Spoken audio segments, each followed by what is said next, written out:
سێم شەپۆلی بەفربارینە حاجی ئۆمەران دەگرێتەوە. نزیکەی 15 سانتیم بەفرباریوە. بەهۆیەوە کەشێکی ساردی دروست کردووە و بەرزترین پلەی گەرما لە ناوچەکە دەگاتە ناقس 3 پلە و نزمترین پلەش لە شەوان دەگاتە ناقس 3 پلەی سیلیزی. لەگەڵ هاتنی ئەو شەپۆلە بەهێزەی بڵین دەڤەری باڵەکایەتی گرتەوە تا ئێستا نزیکەی 10 سانتیم تا 12 سانتیم بەفرباریە و لەگەڵ بەفربارین شەختە و بەندێکی بتەواو و بەهێزی دروست کردیا. بەڵام تیمەکانمان هاتن هەم بۆ ڕاماڵینی بەفر و هەم پڕژاندنی خوێ لە ڕێگای چۆمان حاجی ئۆمەران. ئێستا بەفرەکە تقریبان ڕێگاکە ئاسایی بۆتەوە. بەراورد بە ساڵی ڕابردوو باران و بەفر ئەمساڵ کەمتر باریوە.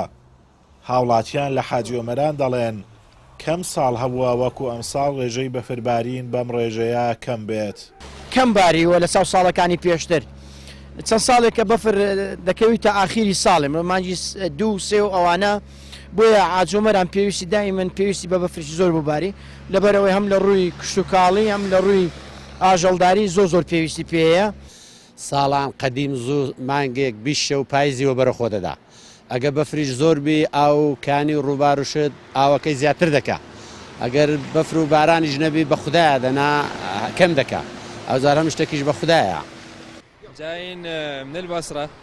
فەواتیم و حسێن خوشک و بران